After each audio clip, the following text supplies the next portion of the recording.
White people, you need to wake the up. You're the reason that we're in this mess, and you can help us move forward and make change. The cost of eggs is not going to go down. And it's not even just that.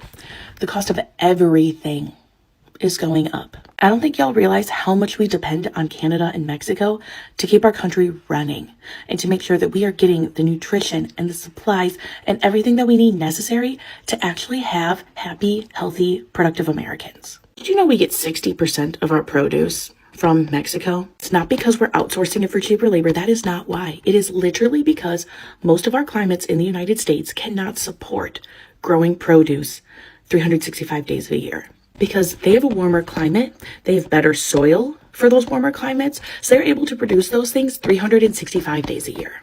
Canada, on the north, they provide us 40% of our oil and gasoline. Gas prices are going to go up. They also provide us a significant amount of supplies that we need for electronic devices that are required for us to survive, for our jobs, for our livelihoods, and our personal lives, like computers, cell phones, you name it, car parts.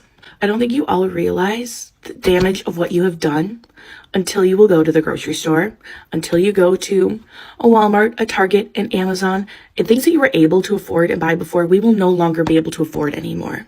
I need y'all to see what is happening in front of your faces and do something. Say something. Call out the hypocrisy. Call it out. Say, hey, this isn't cool. Y'all lied to us. Because they did. They essentially lied to you and said, everything's going to be cheaper, when actually it's not. We aren't even 14 days into this presidency and prices are rising because of choices our administration is making. So wake the fuck up and do something. It's not an energy crisis or a lockdown. It's the consequence of a world war. White people are insane. We can't be honest. We can't be honest about the effects of what we're doing.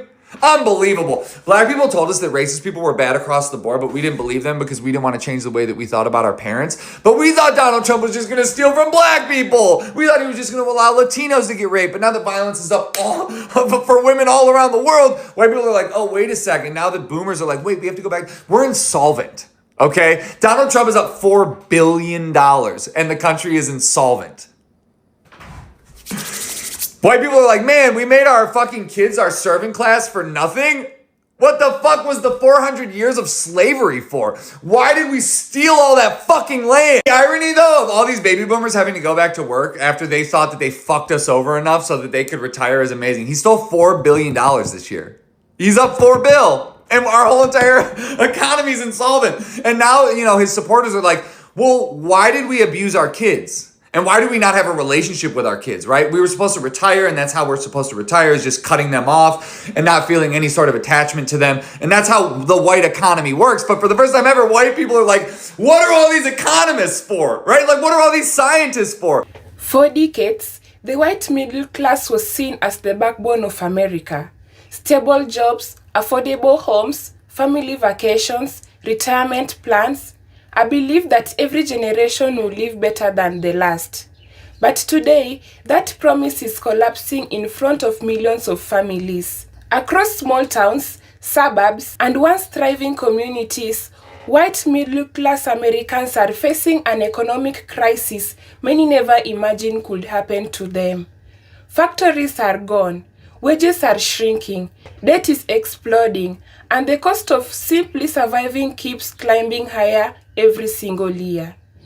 Now, many families who once felt financially secure are living paycheck to paycheck, wondering how everything fell apart so fast. So today, we are diving deep into the economic decline sweeping across white middle-class America and why so many people feel abandoned, frustrated, and afraid about the future. It's not an energy crisis or a lockdown. It's the consequence of a world war. White people are insane. We can't be honest. We can't be honest about the effects of what we're doing. Unbelievable. Black people told us that racist people were bad across the board, but we didn't believe them because we didn't want to change the way that we thought about our parents. But we thought Donald Trump was just going to steal from black people. We thought he was just going to allow Latinos to get raped. But now the violence is up for women all around the world. White people are like, oh, wait a second. Now the boomers are like, wait, we have to go back. We're insolvent. Okay? Donald Trump is up $4 billion and the country is insolvent. White people are like, man, we made our fucking kids our servant class for nothing? What the fuck was the 400 years of slavery for? Why did we steal all that fucking land? The irony, though, of all these baby boomers having to go back to work after they thought that they fucked us over enough so that they could retire is amazing. He stole $4 billion this year. He's up $4 billion. And our whole entire economy's insolvent. And now, you know, his supporters are like, well, why did we abuse our kids? And why do we not have a relationship with our kids, right? We were supposed to retire, and that's how we're supposed to retire, is just cutting them off and not feeling any sort of attachment to them. And that's how the white economy works. But for the first time ever, white people are like, what are all these economists for, right? Like, what are all these scientists for? Nobody knows. We just found out that Israel was promised bunkers 3,000 years ago. Why would it be any different for our settler colonial asses? I don't got bunker money. I don't have organic vegetable money, so I'm not going to make it to the bunker phase, right? I'll get cancer. But if you can, steal one of these old motherfuckers' bunkers, dude. You're wiping their ass, like they're old, you've been taking care of them in a hospital or whatever the fuck, you work some job where you have to talk to some old fucking idiot all day and it's the same old idiot that has never learned anything. Steal their bunker. You can't initiate violence if you're born into it. And the same thing goes for anyone going to the capitalist parade on Saturday, okay? You're not going to be the one that's initiating violence, okay? You're born into it. It's all around you. Okay, have a good day, guys. Okay, this is a PSA. This is a message for fellow white people like myself. Bonus points if you live in Atlanta. Extra bonus points if you've ever said the words all lives matter or cops lives matter or blue lives matter or have any of those flags hanging in your life and your home and your car, anything. So first off, you're incorrect. Black lives matter. Blue lives, those are chosen. You choose to become an officer. And when you choose to become an officer, you choose to protect your city, your people. And that's not what's happening. That is not what's happening. My friends, my black friends, my friends of color are living every life in absolute god-awful fear. I had to pick up my phone at 4:30 the other morning to an acquaintance's number calling. I say acquaintance because we just met and exchanged numbers. She and I could be good friends, but we just met. She's black. And I got the call at 4:30 in the morning, and it was an Atlanta officer, a white officer on the phone saying that she was intoxicated and that I had to come get her. So I drive down there as fast as I can. I actually get 911 on the phone. I don't know who else to call because I couldn't find them for the first 10 minutes. He had her in an unmarked building. So finally, when he brings her out, she's walking straight. Hair looks great, makeup looks great. She looked cute, actually. She smiles, she waves, she gets in my car, and then she immediately starts crying. He didn't ID me. He didn't breathalyze me. He didn't make sure we actually knew each other. He had no idea who I was. He just cared that she was in my car now and not his problem. And guess what? She wasn't his problem to begin with. She was standing on the corner, okay? She called an Uber. She had had a few drinks. She was too drunk to get home, so she called an Uber, what you're supposed to do, a female driver who was on her way. And she showed this to the officer, and he said, no, you're coming with me. You're going to jail. For what? For what? She didn't cause any reason for him to do that. So basically, the Uber pulls up while he's detaining her, and she's like, can I just please, let me get in my car and go home. And he said, absolutely not. You need to get someone else to come get you. That's when I was called. She gets in my car. She starts sobbing because she did not think she was making it out of there without going to jail or worse that night. My question is, why the absolute hell do people deserve this because of the color of their skin? And if you are one of the people, one of the white people like myself, who are saying that it's not because of the color of their skin and that you don't see color and that this isn't happening, their blood is on your hands. Their blood is on your hands. It's on our hands. It's on my hands. It is our job to educate each other. And that's what I'm trying to do right now, because it's not their job to educate us. They're too busy trying to stay alive. And I'm tired of seeing my friends cry. I'm tired of it. These were four angry white men who believed that they, white men in America, were the victims of reverse discrimination in the workplace.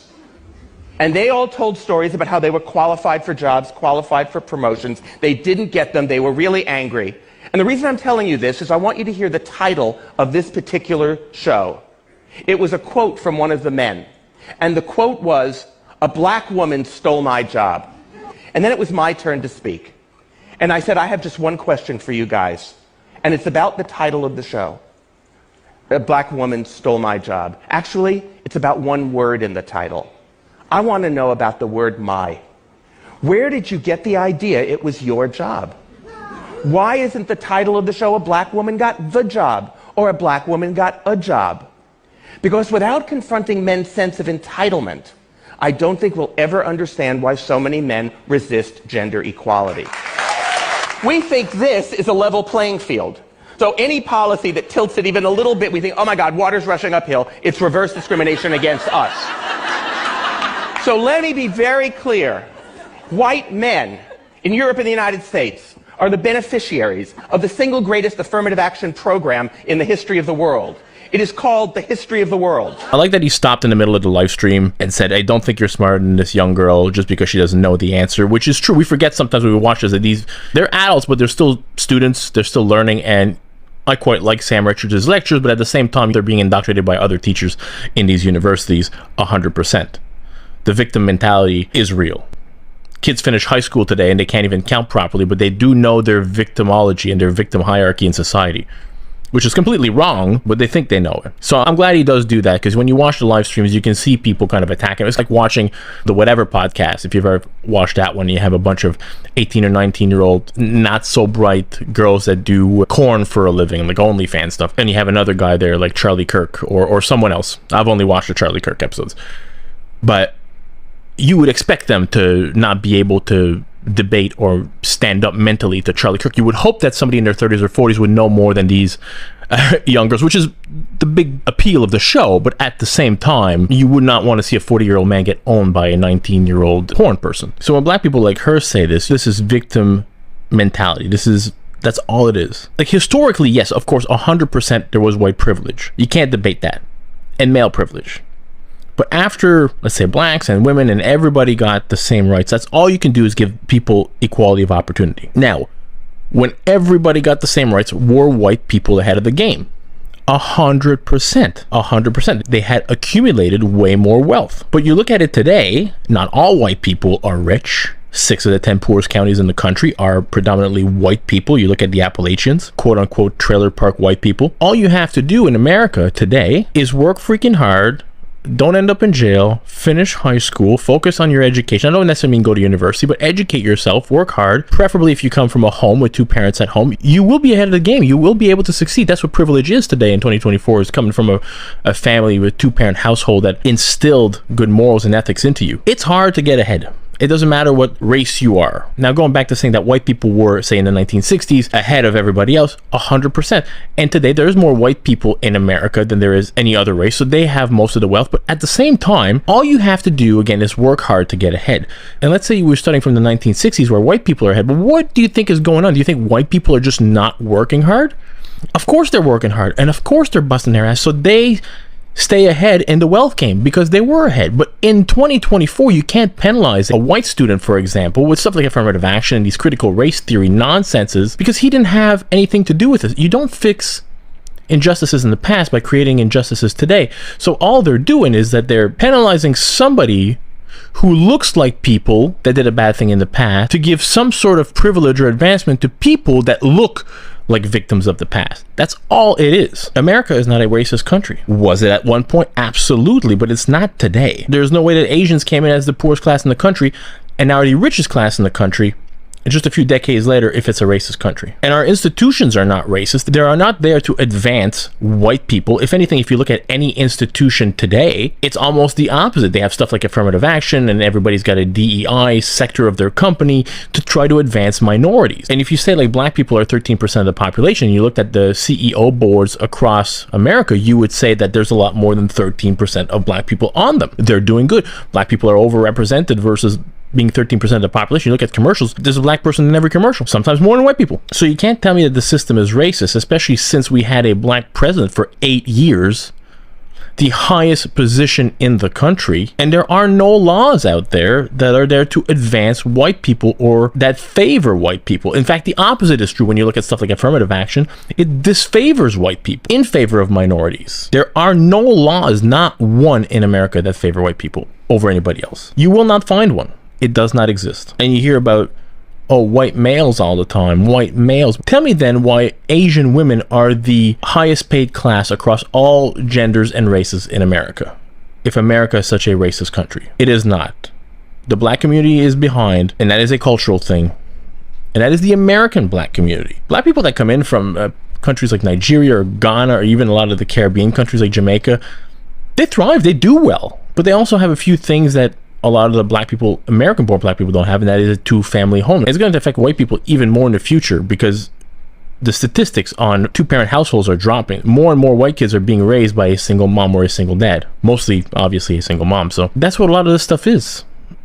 Having two parents at home. That's what privilege is to me anyway. Having a two-parent household that instilled good morals and values in you and taught you the meaning of hard work and taught you how to, educate yourself, the value of higher education. I don't necessarily mean universities. When I say this, I just mean to educate yourself and in order to advance in life, to grow your wealth, to have a business, to be a thriving member of the population. That was a good clip. Hope you all enjoyed the video. If you did, smash that thumbs up button. Consider subscribing to the channel. Help it grow. I'll catch you all in the next video. I'll never forget the day a white buddy of mine said black people don't deserve equality because they could never get enough.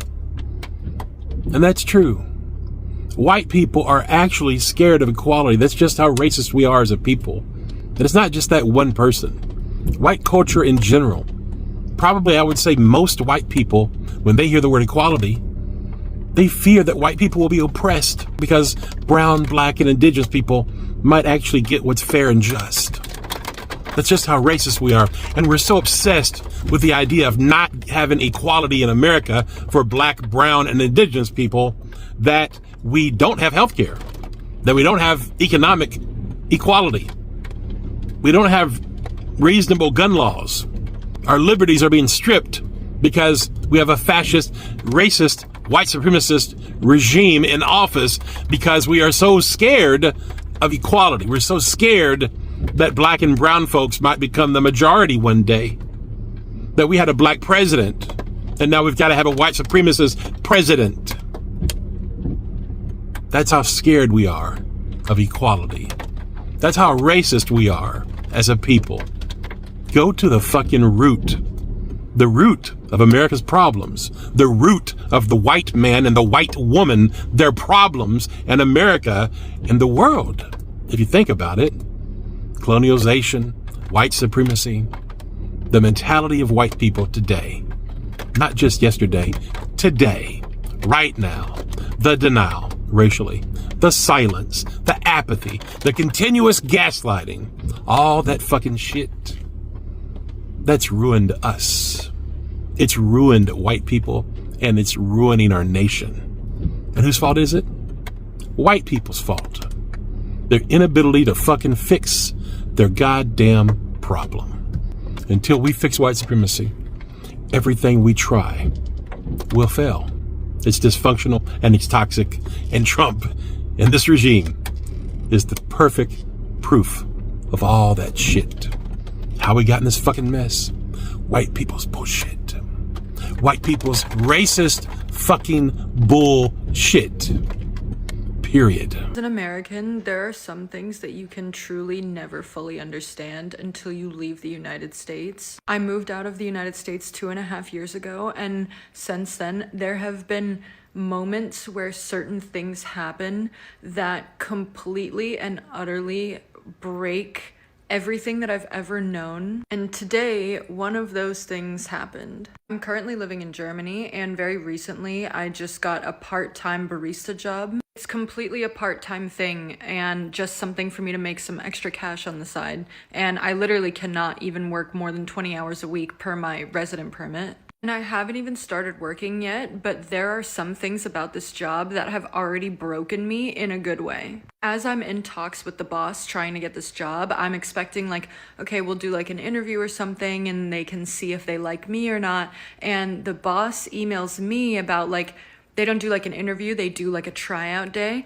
And they're telling me like, come in for the tryout day and see if you like it and if you fit in with the environment well. And when I went in for the tryout day and like all went really well and stuff, the boss asked me at the end, so like if you feel good about this job, like if you like it, if it suits you well and you think you might want to stay here, then just like write me an email and let me know by like Tuesday or whatever. And they're not saying anything about like whether they even like me or not. Like all the focus seems to be on whether like I like the job and I want to stay there. Like I ended up having to ask like, well, do you like me? Like my German isn't so good. So like, is it okay or is it like a problem? Like, how do you feel like I fit in with the environment? And only then did I hear from the boss like that, yeah, they liked me too. And then as we're going through the hiring process, like the first thing that they tell me is like, okay, the paperwork should be ready to sign in like 2 weeks. First things first, I need a little bit of information from you. And the first thing she asked me was, when do you want to take your vacation days this year? Literally the first thing that they asked me. Guess how many vacation days I get for a part-time 20-hour-a-week barista job? I am allotted 36 vacation days, or 6 weeks in a 6-day work week schedule. 6 weeks. But the thing that broke me today was an email from my boss telling me that not only is it possible for me to go on the public healthcare system, but it's literally required for me to. For context, this has never been possible for me before, and since I turned 25 and moved outside of the United States, I've only been able to have essentially travel insurance. And now through the German public healthcare system, I can pay into it and then see pretty much any doctor that I want to, as long as they have an available appointment for free or pretty much free. And the amount that you pay into it is like 100 euros a month. I haven't been to a dentist in like 10 years, and I know that partially that's definitely my fault, but I literally through like the public health insurance, it's like required for you to go like twice a year.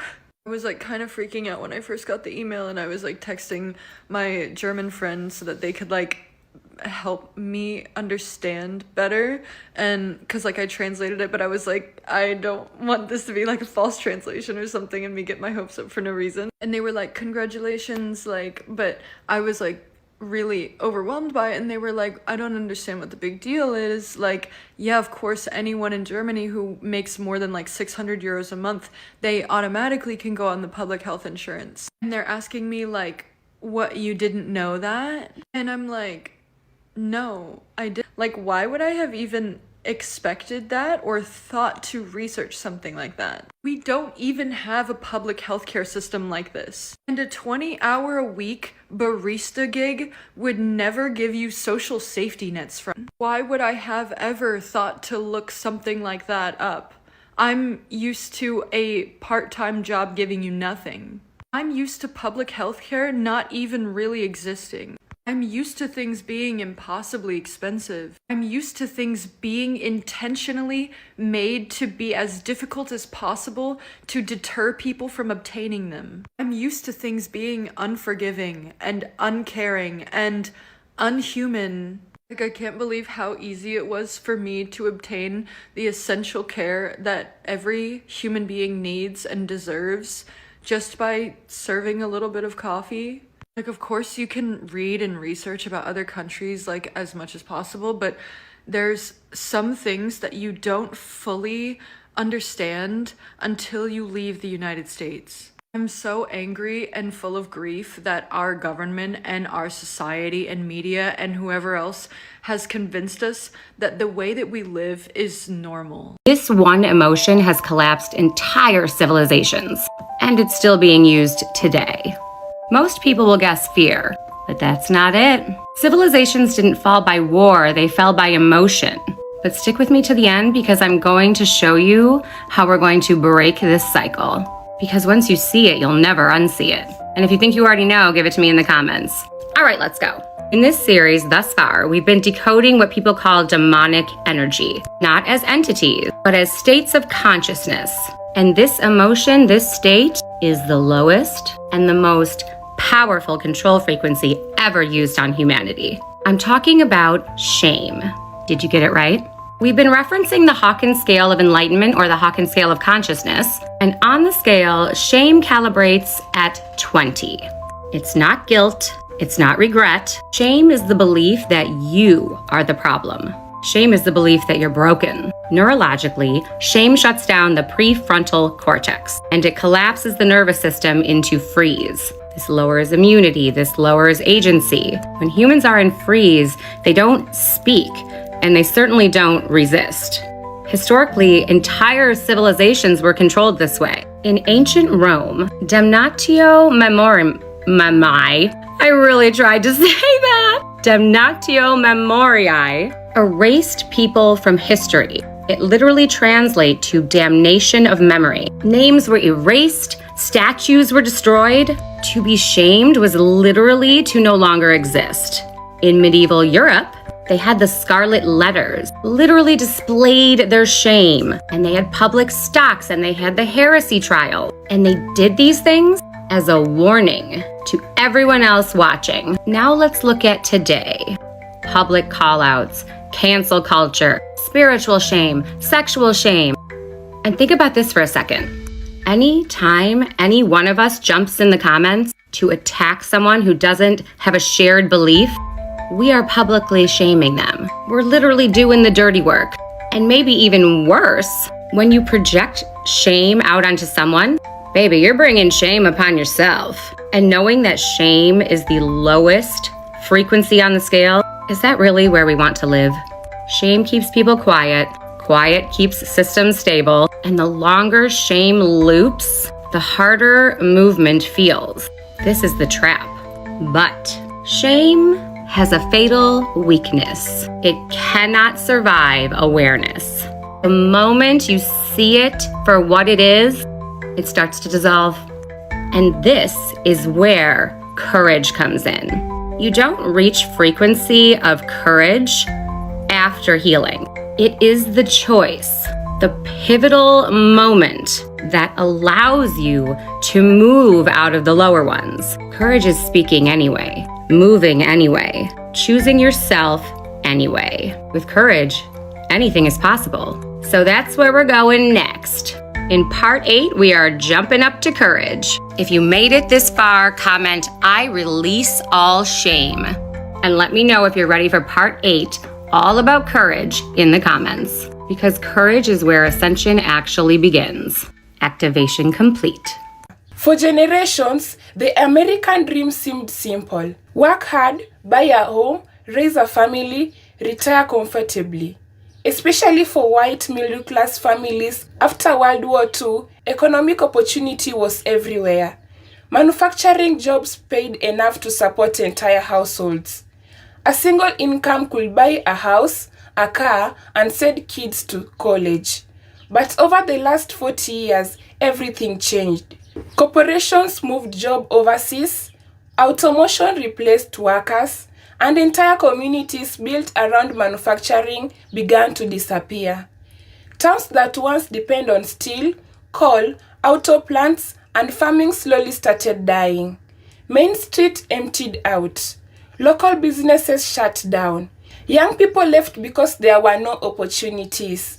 And many families who thought they were financially stable suddenly found themselves drowning in uncertainty. Today, millions of white middle-class families say the biggest problem isn't laziness, it's survival. The price of groceries has skyrocketed, rent and mortgages have exploded, healthcare costs are unbearable, college tuition feels impossible, and wages simply haven't kept up. Many households now require 2 full-time incomes just to maintain what one income used to provide decades ago. That's a major psychological shock for older generation, because many remember a time when financial stability felt achievable. Now, even families earning decent salaries are struggling. Teachers are struggling, truck drivers are struggling, construction workers are struggling, nurses are struggling, and small business owners are struggling. People who once considered themselves comfortable are now cutting back on basic necessities. Some are delaying medical care. Others are maxing out credit cards just to pay utility bills. And retirement? For many Americans, retirement is becoming fantasy. Many rural white communities have been economically devastated for years. When factories closed, entire local economies collapsed with them. And once jobs disappeared, everything else started disappearing too. Restaurants closed, schools lost funding, hospitals shut down, drug addiction increased, crime rose, depression spread. Entire regions now feel forgotten by the political system. And many residents say they no longer recognize the country they grew up in. For some families, the decline feels deeply personal. Their parents owned homes, their grandparents built businesses, but now younger generations are struggling to even afford rent. That creates anger and frustration, and a growing sense that the system no longer works for ordinary Americans. One of the biggest hidden crises in America today is debt. Millions of middle-class families are surviving on borrowed money, credit cards, personal loans, medical debt, auto loans, student loans, and many Americans appear financially stable on the other side. But behind closed doors, they are overwhelmed. And the emotional toll is enormous. Financial stress destroys marriages. It damages mental health. It creates anxiety, hopelessness, and fear about the future. People are working longer hours than ever before, yet feeling poorer than ever before. And that contradiction is fueling enormous resentment across the country. One reason emotions are running so high is because many white middle-class Americans feel ignored by both political parties. They believe politicians talk about Wall Street while Main Street suffers. They see billions spent overseas while local communities crumble. They watch corporate profits rise while ordinary workers struggle. And many feel the elites in Washington, media, and corporate America simply do not understand what everyday families are going through. That frustration has reshaped American politics. People who feel economically abandoned often become politically angry. And across the country, there is a growing distrust of institutions, governments, banks, corporations, media, and even higher education. Because many Americans feel the system benefits the wealthy while leaving working and middle-class families behind. Economic decline doesn't only affect bank accounts, it affects identity. For many people, especially older working-class Americans, financially independence was tied to dignity. Being able to provide for your family mattered deeply. So when jobs disappear, when bills pile up, when retirement savings vanish, people often feel ashamed, failure, hopelessness. That's one reason addiction, depression, and suicide rates have risen in many struggling communities. Some families are barely holding together emotionally, and many Americans say they feel exhausted all the time. Not because they are lazy, but because surviving in modern America has become incredibly difficult. Young white Americans are also facing completely different reality than their parents did. Many grew up believing that college guaranteed success. Instead, they graduated into debt and economic instability. Home ownership feels out of reach. Starting families is increasingly delayed, and many are working multiple jobs while still struggling financially.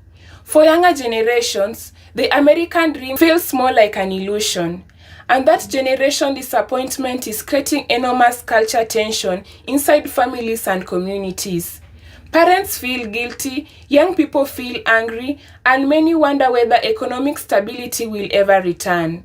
Despite all the fear and frustration, many Americans are still fighting to rebuild.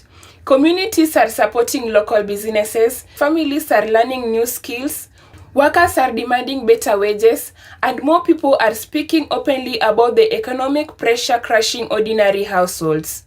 But one thing is becoming impossible to ignore: the middle class. Once considered the foundation of America, is under enormous strain. And unless major economic changes happen, millions more families may continue sliding toward financial instability. The story of America was once built around opportunity. They believed that hard work could create a better future. But today, many white middle-class families are asking a painful question. What happened to that promise? Because for millions of people, this isn't about politics anymore. It's about survival. And until the struggles of ordinary families are taken seriously, the frustration, fear, and economic pain sweeping across America will only continue growing. If you find this video powerful, share your thoughts in the comments below. Are middle-class families being forgotten in America today? And what do you think needs to change? Don't forget to like, subscribe, and turn on notification for more deep conversation about the issues shaping our community and our future.